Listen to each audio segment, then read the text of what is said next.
Hello et bienvenue dans Booste ta vie, le podcast qui t'aide à te reconnecter à toi, à te choisir et à créer une vie qui te fait vibrer. Je suis Charlotte, coach en développement personnel et ici, on parle de tout ce qui peut t'aider à retrouver ta puissance intérieure. Estime de soi, confiance en soi, passage à l'action, émotion, épanouissement. Chaque semaine, je te partage des clés concrètes, des réflexions profondes et beaucoup de douceur pour t'aider à avancer, même quand c'est flou ou difficile. Prête à reprendre le pouvoir sur ta vie ? Alors, installe-toi confortablement. On commence tout de suite. Alors aujourd'hui, on va parler d'un truc qu'on connaît toutes, même si on n'ose pas toujours le dire, la procrastination. Tu sais, ce moment où tu as une tâche importante à faire, mais tu lances une machine, puis tu regardes une vidéo, puis tu fais défiler Instagram, et au final, il est trop tard. Si tu vis ça, tu n'es pas seule, et surtout, tu n'es pas paresseuse.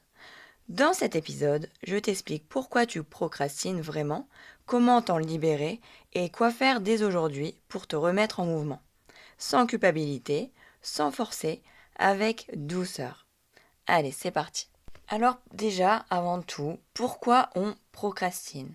Déjà, petit spoiler alerte, ce n'est pas de la flemme. Non, tu n'es pas feignante si tu procrastines. Je t'explique un petit peu plus loin pourquoi. Déjà, j'avais envie de te parler, dans un premier temps, d'une petite histoire personnelle, justement par rapport à la procrastination et ce que moi j'ai vécu. Pour te donner l'exemple de ce fameux podcast que je suis en train de lancer, donc là c'est mon 3e épisode, il faut savoir que derrière ce podcast, il y a une histoire de procrastination qui dure depuis, franchement pour être honnête, depuis des années. Ça fait des années que je suis en train d'admirer d'autres personnes qui font des podcasts et je me dis moi je rêverais aussi un jour de faire un podcast, de pouvoir raconter toutes mes histoires, de pouvoir passer des messages, de pouvoir parler puisque je suis une vraie pipelette et je sais que c'est un support, un moyen de communication qui me correspond vraiment beaucoup. Sauf que je procrastinais depuis des années. Et en fait, je procrastinais pas parce que j'étais une feignante, non, je procrastinais parce qu'en fait, je me suis rendu compte, au bout d'un moment, je me suis posé des vraies questions et je me suis demandé pourquoi j'arrive pas à le faire. Et finalement, j'ai compris que c'était pas à cause d'un manque de motivation, c'était en fait parce que j'avais peur. C'était la peur de ne... En fait, j'avais peur de pas être à la hauteur. J'avais la peur du regard des autres. J'avais peur d'échouer. J'avais toutes ces peurs-là qui faisaient que du coup, ça m'empêchait de passer à l'action. Et donc, effectivement, je vais aussi être totalement honnête avec vous, j'ai eu cette croyance à un moment donné que j'étais feignante. Et en fait, cette croyance, elle m'emmenait encore plus dans un cercle vicieux en me disant bah oui, je suis feignante, je suis paresseuse, sinon, je passerai à l'action, forcément. Et ce que ça faisait, les conséquences, c'était ça baissait l'estime que j'avais pour moi. Ça baissait la confiance que j'avais en mes capacités. Et donc, forcément, c'était un cercle vicieux. Et donc, je passais encore moins à l'action puisque j'avais cette mauvaise image de moi-même. Et donc, j'étais en train de confirmer ma croyance que oui, effectivement, j'étais feignante puisque dans les faits, je ne passais pas à l'action, je ne sortais pas d'épisodes de podcast et donc forcément, je me confortais, même si c'était pas confortable du tout, dans cette croyance que si je ne passais pas à l'action, c'est parce que j'étais feignante et c'est pour ça que je procrastinais. Donc, stop à cette fausse croyance de croire que procrastiner, c'est forcément égal à être feignante. Non, pas du tout. En fait, il faut aller beaucoup plus loin et il faut arrêter de culpabiliser par rapport à ça. Et en fait, il faut comprendre pourquoi en fait on procrastine. Parce que la flemme, le manque de motivation, ça c'est des conséquences. Mais en fait, il faut aller chercher la cause. C'est-à-dire qu'est-ce qui nous pousse à procrastiner. Et donc là, je vais vous donner les causes principales de ce qui nous pousse à procrastiner. Alors là, je vais vous donner les 3 raisons principales qui te poussent à procrastiner. La première raison, je viens d'en parler en te donnant mon propre exemple, c'est la peur. C'est la peur de mal faire, la peur d'échouer, la peur du jugement, du regard des autres, même la peur aussi de réussir. Il y a certaines personnes qui ont peur de réussir et tu dirais, mais oui, mais pourquoi on aurait peur de réussir? Enfin, qui a peur de réussir? Au contraire, tout le monde a envie de réussir. Ben non, en fait, ça vient de certaines croyances qu'on peut avoir sur la réussite. Il y a des personnes qui se disent inconsciemment que la réussite, si on réussit, ben en fait, on peut changer. Et des fois, justement, on n'a pas envie de changer. On n'a pas envie que les autres pensent qu'on a pris la grosse tête. Et nous-mêmes, on a peur de changer finalement. On se dit, oh, voilà, si je réussis, si par exemple j'ai un nouveau statut social, si j'ai plus d'argent, peut-être que je vais changer. Parce que, en fait, ils ont cette croyance-là que les personnes qui deviennent, par exemple, on va parler de l'argent, de la richesse, les personnes qui deviennent riches d'un coup ou même qui deviennent riches progressivement, parce que devenir riche d'un coup, ça n'existe pas, à part gagner à l'euro million, j'ai envie de dire. Mais bon, ça n'arrive pas tous les jours. Mais en tout cas, pour les personnes qui ont cette peur-là, ils se disent, ben voilà, les personnes qui gagnent de l'argent, au bout d'un moment, finissent par changer, à devenir un but de leur personne, euh, à, euh, à changer de personnalité, à devenir plus hautain, etc. Et donc, du coup, ces personnes-là ont cette croyance que si elles devenaient riches, si elles réussissaient, en tout cas, j'associe la réussite à avoir plus d'argent, mais on est bien d'accord que réussir dans la vie, c'est pas forcément avoir plus d'argent. Mais c'est encore un autre débat qu'on pourrait aborder dans un autre sujet un nouvel épisode de podcast. Mais voilà, donc d'où le fait que derrière, il y a toujours des peurs. Et donc oui, effectivement, il y a certaines personnes qui ont peur de réussir. Bon, c'était une petite parenthèse qui, je pense, pourrait faire écho chez certaines personnes. Et surtout, justement, aller gratter un petit peu plus loin et finalement aller voir ce qui se cache derrière certaines peurs. Parce que des fois, il y a des choses auxquelles on n'aurait pas forcément pensé. Donc voilà, ça c'est pour la première grande raison. Donc ce sont les fameuses peurs. Donc je répète, la peur de mal faire, la peur d'échouer, la peur du jugement ou du regard des autres et même la peur de réussir. Il peut y avoir encore d'autres peurs, à vous de les découvrir. Là je vous donne des pistes de réflexion, mais après allez un peu plus loin dans votre réflexion et posez-vous la question, ok, moi de quoi j'ai peur? Alors la deuxième raison principale pour laquelle on procrastine, ça va être le manque de clarté. C'est-à-dire que tu ne sais pas par où commencer. Et donc quand on ne sait pas par où commencer, qu'est-ce qui se passe? Le cerveau, il panique. Je vais te donner un exemple tout bête. Imaginons que tu as envie de faire une recette de cuisine. On te donne tous les ingrédients. Tu as tous les ingrédients devant toi, sauf qu'on ne te donne pas la recette et on ne te donne pas les étapes pour réussir ta recette. Et donc, qu'est-ce qui se passe si, admettons, on te donne tous les ingrédients sans la recette sans les étapes? Eh bien, tu abandonnes. Tu laisses tout sur le plan de travail et tu n'as même pas envie de commencer puisque de toute façon, tu ne sais même pas par où commencer. Donc, à un moment, tu vas peut-être commencer, mais tu vas faire n'importe quoi et tu vas finir par abandonner. C'est ce qui se passe d'ailleurs aussi pour les personnes qui veulent par exemple se rééquilibrer leur alimentation. On entend tellement tout et n'importe quoi sur les réseaux et surtout ces personnes-là, si elles ne se font pas accompagner, qu'est-ce qui se passe? Elles font par elles-mêmes, elles savent pas trop par où commencer mais elles font quand même et au bout d'un moment, qu'est-ce qui se passe? Elles abandonnent, elles procrastinent et elles finissent par repartir dans leurs anciennes habitudes, tout simplement, parce qu'elles n'ont pas eu de plan clair et elles ne savaient pas par où commencer. Donc, une des raisons principales, donc la deuxième raison principale pour laquelle on peut procrastiner, ça va être un manque de clarté. Et la troisième raison qui va te faire procrastiner, ça va être le désalignement. C'est-à-dire que parfois on repousse parce que c'est pas vraiment aligné avec nos envies profondes. Je vais encore te donner un exemple pour illustrer ça. Imaginons, tu t'es engagé à faire un marathon. Tu as le projet de faire un marathon avec une amie à toi qui, elle, est complètement à fond dedans. Elle t'a demandé de faire le marathon, de préparer le marathon avec elle. T'as dit oui, tu sais même pas pourquoi. Finalement, ça n'a pas vraiment de sens pour toi, mais t'as dit oui. Et donc, qu'est-ce qui se passe? Au bout d'un moment, tu procrastines. C'est-à-dire que t'as pas envie de faire les séances d'entraînement pour te préparer au marathon, puisque à la base, tu n'y trouves pas trop de sens. T'as juste fait ça pour faire plaisir à ta copine. Donc forcément, tu vas pas y trouver de motivation, d'envie, puisque ça n'a aucun sens pour toi. Tu sais même pas pourquoi tu le fais. Si, la seule chose pour laquelle tu le fais, c'est pour faire plaisir à ton ami. Mais c'est pas assez puissant pour te motiver à faire les entraînements pour faire un marathon, puisque, on le sait bien, il faut quand même un sacré courage pour s'entraîner pour un marathon.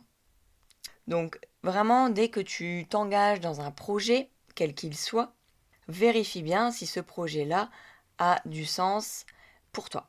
Donc ça, c'est vraiment les raisons principales. Bien sûr, il en existe d'autres, mais là, je te donne vraiment les 3 raisons principales qui font qu'on va procrastiner. Une question que tu peux te poser, ça va être de te demander qu'est-ce que tu repousses en ce moment. Déjà, c'est la première chose, la base. C'est ok, sur quoi je procrastine. Voilà, déjà au moins, tu as un point de départ.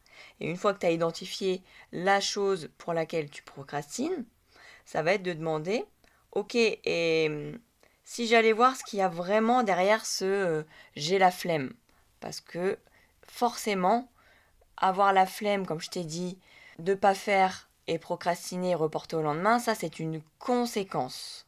Mais il faut aller chercher la cause de ce qui te pousse à procrastiner.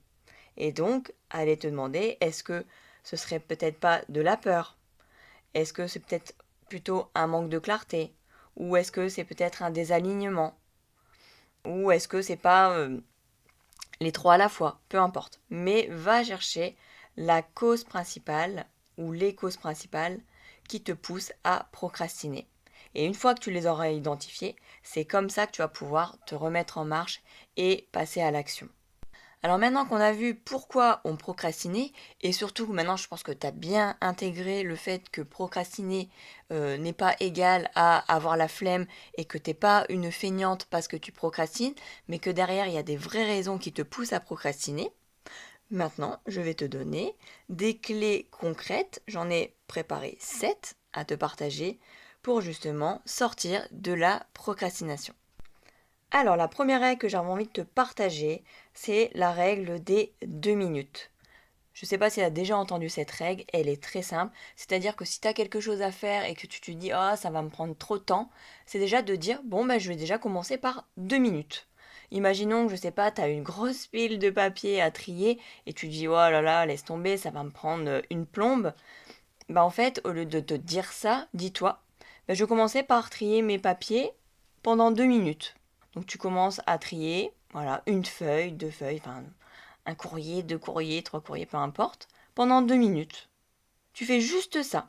Et en fait, tu vas voir que, comme par magie, tu vas être surprise de voir que souvent, tu vas continuer. C'est même systématique. En fait, le plus dur, c'est de se mettre en route, c'est de se mettre en action. Mais une fois que tu es dedans, eh bien, en fait, tu t'arrêtes plus. C'est en fait le plus dur, c'est de lancer voilà, la machine. C'est comme une machine qu'on pourrait mettre. Je sais plus, il y avait une métaphore qui disait ça. Je sais plus, ça me revient plus. Euh, bref. Oui, il y a une métaphore là qui me vient. C'est quand on était petit, vous devez voir, vous avez dû forcément faire ça un jour, les fameuses toupies dans les manèges souvent en bois là, qui faisaient 2 étages. Et donc, il y avait souvent les toupies là-dedans. Et au début, c'est dur de tourner la toupie. C'est dur, on est là, on tire sur la enfin, sur la, genre le poignet là, le rond là. Et alors, on tire, on tire. Et au bout d'un moment, l'effort est de moins en moins difficile. Et du coup, il est de plus en plus facile. Donc, on a à peine à le je cherche mes mots, mais vous m'avez compris. En fait, une fois que la toupie elle est bien lancée, eh bien on a juste à mettre des tout petits à-coups et c'est de plus en plus facile et parce que le mouvement il est déjà en marche. Et bien en fait c'est comme tout. Au départ c'est dur, c'est comme quand on veut se mettre au sport, c'est très dur au départ et une fois qu'après on a pris l'habitude, de toute façon comme tout, je veux dire le plus dur c'est par exemple pour le sport c'est d'enfiler ses baskets, de mettre sa tenue, de se mettre en marche, c'est-à-dire de faire le premier squat ou de faire le premier pas pour aller marcher. Et une fois qu'on est lancé, eh bien, ça devient facile. Mais le plus dur, c'est de démarrer. Donc, cette règle des 2 minutes, c'est vraiment une règle qui fonctionne super bien. Et surtout, gardez-la bien en tête. La prochaine fois que vous avez un truc, vous dites « Oh là là, ça va me prendre trop de temps », déjà, commencez 2 minutes. Et puis, vous allez voir que vous allez être surprise et que vous allez continuer beaucoup plus que 2 minutes finalement. Mais ça, c'est une façon de d'hacker le cerveau. C'est-à-dire que le cerveau, si tu lui dis ça va mettre tant de temps, lui, il va chercher tout le temps la facilité, le cerveau. Il n'aime pas les contraintes. Et donc, il va te chercher un tas d'excuses en disant ah non, laisse tomber, on n'a pas le temps, on n'a pas le temps, il y a ça à faire, c'est pas très urgent, etc. Et donc, forcément, tu vas te trouver un tas d'excuses pour ne pas le faire. Alors que si tu te dis, et donc tu dis à ton cerveau, allez, juste 2 minutes, ça fait une bouffée d'air frais, ça paraît beaucoup plus facile, et on se dit, bon bah allez, oui, 2 minutes, ça va aller, c'est rien. Et donc on va se mettre en action. Et une fois que tu vas être en action, la machine va être lancée, et c'est là que la magie opère, et que, de ce fait, tu vas continuer plus finalement que 2 minutes. Mais même si tu fais que 2 minutes, c'est déjà très bien. Mieux vaut 2 minutes que rien du tout. Donc ça, c'était la première règle. Donc la règle des 2 minutes. La seconde clé que j'avais envie de te partager, c'est de tout fractionner. Ça revient un petit peu à ce que je viens de te dire. Imaginons que tu aies un gros tas de papier, de courrier à trier. Et là, quand tu vois le tas de papier, tu te dis, oh là là, franchement, ça va me prendre un temps fou. Du coup, grosse charge mentale et tu te dis, oh non, pas envie, quoi. La fameuse flemme. Et donc, tu te dis, bon non, je vais pas le faire. Et donc, tu reportes, mais mine de rien, tous les jours, tu passes devant ce gros tas de papier, de courrier à trier, et cette charge s'accumule. Et finalement, c'est vraiment insidieux. C'est-à-dire que tous les jours, sans t'en rendre compte, cette charge-là, elle s'additionne. Et c'est de pire en pire. Et donc, à un moment donné, c'est là que dans ta vie, tu te dis, mais je suis surchargée, je suis surmenée, j'ai une grosse charge mentale. Oui, parce que tous les jours, tu passes devant ces tas de papiers-là, peut-être tu passes devant ton tas de linge que tu n'as pas plié, et tout ça, ça s'additionne, et ça crée une grosse charge mentale. Donc, comme la règle des 2 minutes, tu peux l'associer également à cette deuxième clé qui est de fractionner les choses.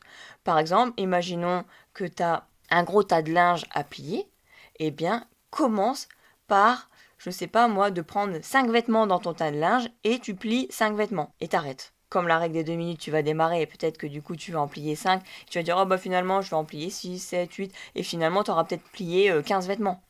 Ok.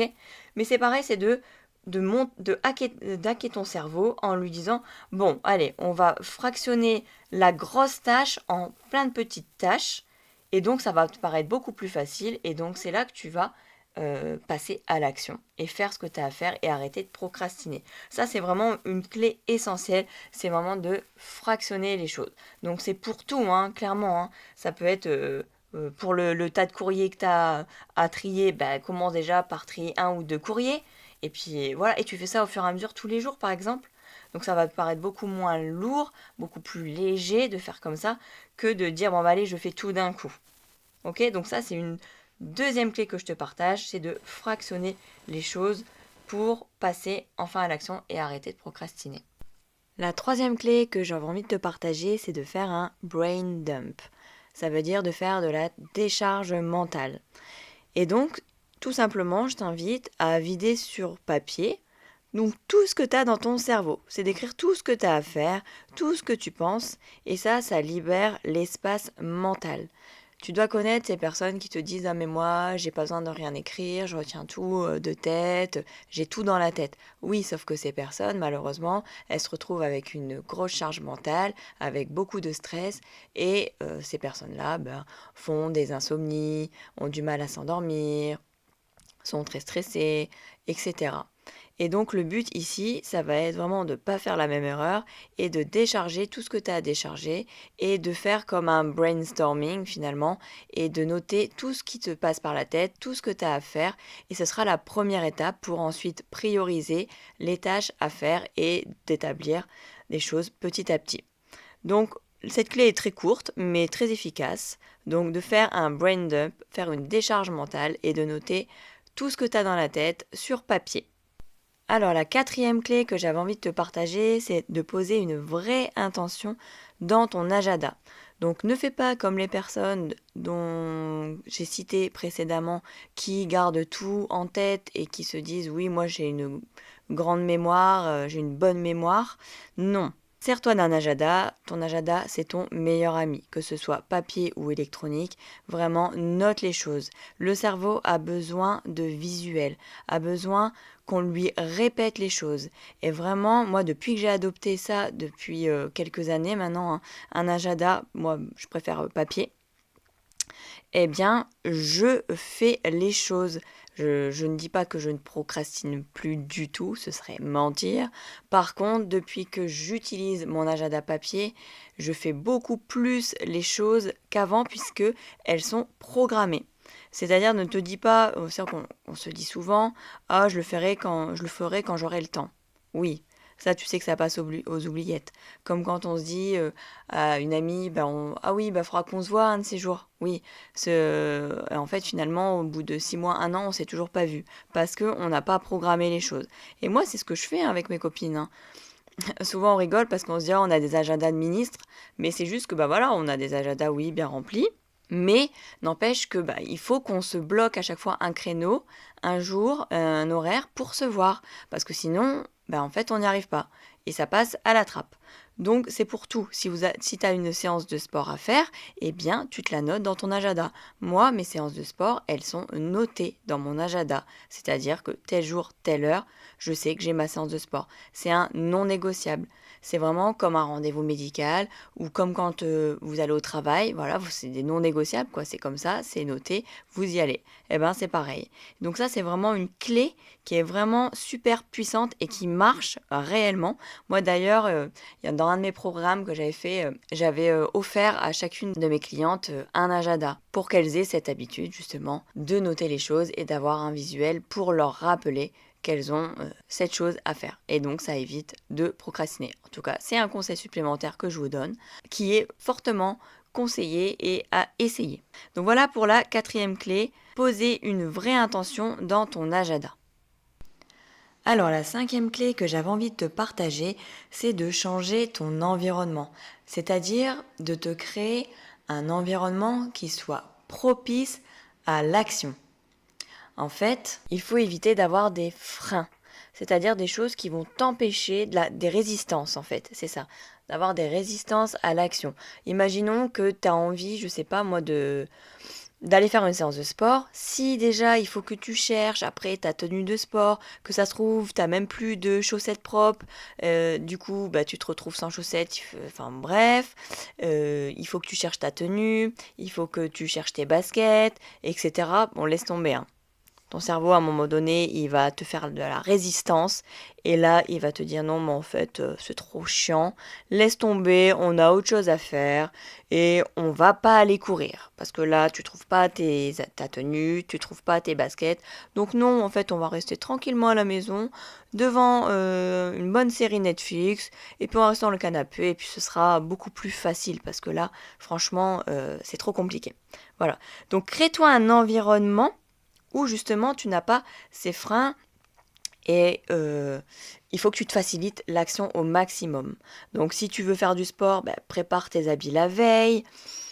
Si tu as envie de faire une tâche sur ton ordinateur, eh bien veille à avoir un environnement dans ton bureau où tout est bien rangé. Si par exemple tu as envie de faire du ménage, je sais pas, mets ta playlist préférée et mets la musique à fond, ça va te motiver.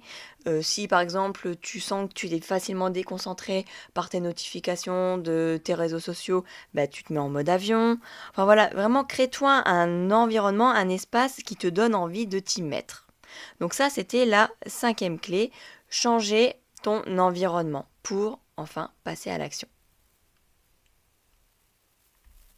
Alors la 6e clé que j'avais envie de te partager pour arrêter de procrastiner, ça va être d'avoir une bonne hygiène de vie. C'est-à-dire soigner ton alimentation, ton sommeil, la gestion du stress, avoir une activité physique régulière. Vraiment, ce qu'il faut savoir, c'est que quand on est bien dans sa tête et dans son corps, on a forcément plus d'énergie et donc plus d'élan, plus de clarté mentale et donc plus de facilité à passer à l'action. Donc c'est vrai que ça peut être un conseil qui peut te paraître bateau et pourtant non, il est tellement essentiel. Avoir une bonne hygiène de vie, ça permet vraiment de se sentir bien et comme je te dis, d'avoir cet élan et de passer à l'action. Donc je ne vais pas te donner des conseils aujourd'hui pour comment avoir une bonne hygiène de vie. Tu peux trouver plein de conseils sur mon compte Instagram ou alors j'ai fait aussi un épisode il y a un petit moment sur ça. J'avais également tourné un live sur Instagram et j'ai laissé le replay sur mon compte. Donc tu peux le retrouver là-dessus où je donne des conseils pour avoir plus d'énergie au quotidien. Donc je parle d'hygiène de vie. Donc si jamais ça t'intéresse, tu peux aller là-dessus. Mais en tout cas, c'est important pour moi de te rappeler ce conseil-là, qui est donc d'avoir une bonne hygiène de vie et ce qui va te mettre dans des bonnes conditions pour passer à l'action. Donc ça, c'était la 6e clé. La 7e et dernière clé pour sortir de la procrastination, ça va être d'activer ton pourquoi. C'est-à-dire que, imaginons que tu as un projet sur lequel tu procrastines, ça va être de te demander, mais pourquoi c'est important pour moi ce projet? Imaginons que c'est important pour toi de te remettre au sport, parce que tu as envie de prendre soin de ta santé. Ok? Donc pourquoi c'est important pour moi de me mettre au sport? Par exemple, je veux me mettre au sport, déjà pour prendre soin de ma santé. Premièrement, mon premier pourquoi. Pour pouvoir profiter de mes petits-enfants le plus longtemps possible. Deuxième pourquoi. Ça peut être aussi d'avoir une meilleure estime de moi, c'est-à-dire d'améliorer l'image que j'ai de moi-même, de me regarder dans le miroir et de me trouver jolie, de me sentir bien dans ma peau, de pouvoir mettre tous les vêtements que je souhaite, de pouvoir faire, je sais pas moi, ce shooting photo qui me fait tant rêver. Voilà, donc d'aller chercher votre pourquoi. Et ça, c'est vraiment important de mettre du sens sur ce que vous faites et ça vous permet de vérifier si l'objectif que vous êtes fixé, sur lequel vous procrastinez, finalement a du sens ou pas pour vous. Donc, en vous posant cette question-là, pourquoi c'est important pour moi? Et donc, vous trouvez les raisons. S'il y en a, c'est que c'est ok et c'est que c'est aligné avec vous et donc c'est que ça a du sens pour vous. Et par contre, si vous trouvez aucune motivation, aucune raison et aucun sens dans ce que vous faites, là, posez-vous vraiment la question de ah oui, est-ce que finalement cette chose-là me tient vraiment à cœur? Peut-être que non en fait. Peut-être que parfois c'est c'est un objectif ou c'est quelque chose que vous faites pour faire plaisir à d'autres. Imaginons, je sais pas, vous procrastinez, je vous donne un exemple vraiment bidon. Vous procrastinez pour organiser votre mariage. Vous avez décidé de vous marier, et finalement, vous procrastinez, etc. Vous reportez toujours la date, etc. En fait, posez-vous la question, est-ce que vous déjà à la base, vous avez vraiment envie de vous marier? Et pourquoi vous avez envie de vous marier? Et peut-être que finalement, le pourquoi, il vient pas de vous, mais il vient peut-être, je sais pas, de votre éducation. Peut-être que ce sont vos parents qui vous ont dit qu'il fallait vous marier, que c'était bien de se marier, vous avez eu ce modèle-là familial, et donc vous perpétuez, entre guillemets, la tradition familiale. Mais qu'en fait, finalement, c'est pas forcément dans vos valeurs, et vous n'avez pas envie de vous marier. Sauf que vous ne voulez pas, vous ne vous l'avouez pas, je vais y arriver, et donc vous faites encore pour faire plaisir. Et donc si c'est le cas, eh bien, réfléchissez bien. C'est tout ce que je peux vous dire. Mais au moins, c'est important de mettre un sens à ce que vous faites et de vous poser la question, est-ce que en fait, j'ai vraiment envie de le faire? Est-ce que j'ai une réelle motivation derrière? Est-ce que ça a du sens pour moi? Ou peut-être qu'au contraire, en fait, finalement, c'est pas un objectif qui a du sens pour moi. Et forcément, c'est logique que vous procrastinez dessus. Donc, si vous sentez que ça a du sens pour vous, eh bien, activez votre pourquoi. Allez chercher pourquoi c'est important, allez chercher les raisons. Et donc, ça va vous motiver à passer à l'action et donc sortir de la procrastination. Et au contraire, si vous voyez qu'il n'y a aucun pourquoi, eh bien là, abandonnez ce projet, c'est que il n'est pas fait pour vous, tout simplement. Donc on va terminer là-dessus. Donc la 7e et dernière clé, active ton pourquoi pour te motiver à passer à l'action. Alors une question introspective que tu peux te poser, ça va être de te dire qu'est-ce que je pourrais faire aujourd'hui, rien qu'un petit pas, pour avancer vers ce que je repousse. Est-ce que ce serait par exemple de faire cette recherche sur Internet? Est-ce que ce serait de passer ce coup de fil? Est-ce que ce serait de marcher 10 minutes par jour? Est-ce que ce serait de trier un courrier? Etc. etc. Donc vraiment, pense en termes de petits pas et tu verras que les choses seront beaucoup plus faciles. Et dernière chose, j'avais envie de te poser cette question. Et si ta procrastination avait un message à te transmettre? Parce que je crois profondément que nos blocages sont là pour nous enseigner quelque chose. Peut-être que si tu procrastines, c'est parce que tu t'imposes un rythme qui ne te respecte pas, ou que tu t'engages dans des choses qui ne te nourrissent pas vraiment. Et si la solution n'était pas d'aller plus vite, mais plutôt de mieux t'écouter, de te traiter avec plus de douceur au lieu de te fouetter mentalement. Sache que tu n'as pas besoin d'être parfaite pour avancer, tu as juste besoin de commencer et de recommencer encore. Merci d'avoir pris ce temps avec moi aujourd'hui. Si tu ressens souvent que tu repousses, que tu n'arrives pas à passer à l'action, j'espère que cet épisode t'a permis de te voir autrement, pas comme une paresseuse, mais comme une femme en chemin qui apprend à se respecter. Et si tu veux aller plus loin, je t'invite à télécharger mon guide gratuit avec 200 affirmations pour booster ta confiance ou à venir échanger avec moi sur Instagram à Charlotte Booste ta vie. Et si cet épisode t'a plu, n'hésite pas à me laisser un petit like ou un petit mot juste en dessous de la vidéo YouTube. Ça m'aide énormément à faire rayonner ce podcast et ça m'encourage à continuer. Prends bien soin de toi et souviens-toi, un pas à la fois, c'est déjà avancé. À bientôt.